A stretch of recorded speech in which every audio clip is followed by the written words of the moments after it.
Hello friends, कैसे हो आप सभी। आई होप कि आप बहुत अच्छे होंगे। तो चलिए आज हम करते हैं class 10th exercise 2.2 one question का 6 पार्ट।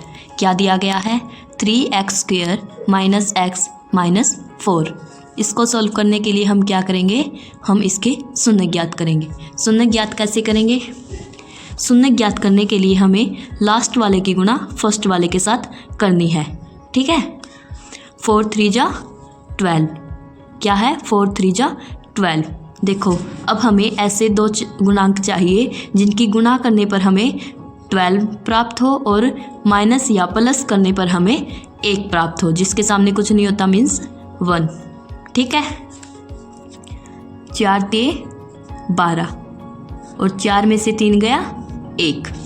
ठीक है, तो हम करेंगे 3x² माइनस, इसको हम माइनस का कर देंगे और इसको हम प्लस का कर देंगे, -4x plus 3x minus 4।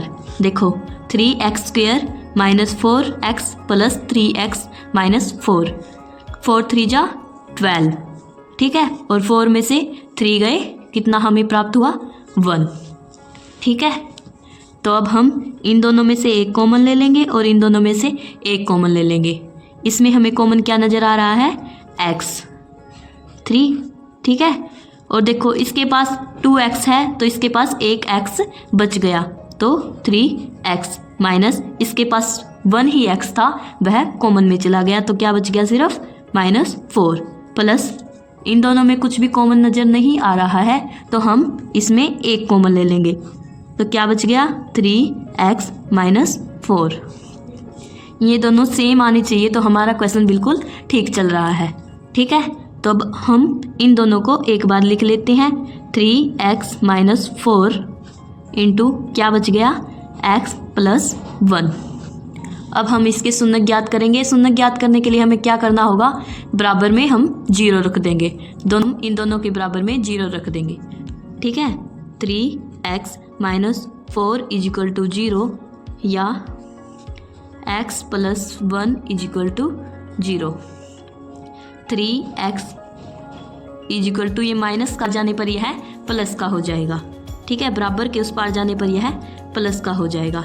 x = 4, ये इसके साथ गुणा में है, बराबर के उस पार जाने पर यह बटे में आ जाएगा। x का मान कितना आया 4/3। ठीक है, या x = ये प्लस का है, बराबर के उस पार जाने पर यह माइनस का हो जाएगा। x का मान कितना आया -1। ठीक है, ये हमारा अल्फ़ा हो गया और ये हमारा बीटा हो गया। अब हम इसकी जांच करते हैं।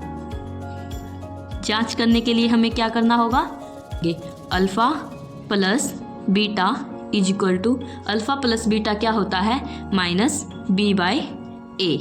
अल्फ़ा का मान हमारे पास क्या है 4/3 और बीटा का मान हमारे पास क्या है -1। ठीक है, अल्फ़ा का मान क्या है 4/3 प्लस बीटा का मान हमारे पास क्या है -1 = b का मान हमारे पास क्या है। देखो ये हमारा a का मान है और ये b का मान है और ये c का मान है। b का मान हमारे पास क्या है, b का मान हमारे पास है 1 -1। ठीक है, ये b ये माइनस का जो का त्यों और b का मान हमारे पास -1।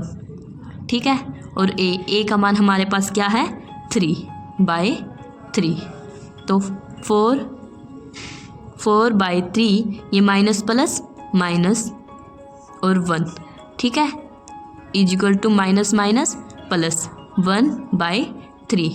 अब इसको सोल्व करते हैं। इसको सोल्व करने के लिए हम इसका एलसीएम ले लेंगे, जिसके बटे में कुछ नहीं होता उसके बटे में हम 1 लगा देते हैं। एलसीएम हमारे पास क्या आया 3।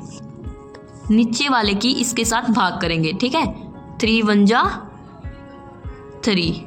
ठीक है, और ये 1 आ गया। अब इसके साथ हम ऊपर वाले की गुना कर देंगे, 1 4 जा 4 = अब हम 1 की 3 के साथ भाग करेंगे। देखो 1 की 3 के साथ भाग करेंगे, 1 3 जा 3। ठीक है, और अब 3 की ऊपर वाले से हम गुणा कर देंगे, 3 1 जा 3। ठीक है, 4 में से 3 गए 1, 4 में से 3 गए 1/3 = 1/3। 3। हमारा दोनों बराबर आए तो हमारी जांच बिल्कुल ठीक है। ठीक है, और दूसरे सूत्र के माध्यम से करेंगे हम। Alpha into beta is equal to C by A. Alpha का मान हमारे पास क्या है 4/3 और बीटा का मान हमारे पास क्या है -1 इज इक्वल टू सी का मान हमारे पास क्या है -4 और ए का मान हमारे पास क्या है, ए का मान हमारे पास है 3। ठीक है, अब 4 की इसके साथ गुणा करेंगे, 4 × 1 = 4 माइनस का 4। ठीक है, minus plus minus /3 is equal to 4/3। ये दोनों सेम आने पर हमारी जांच बिल्कुल ठीक है। ठीक है।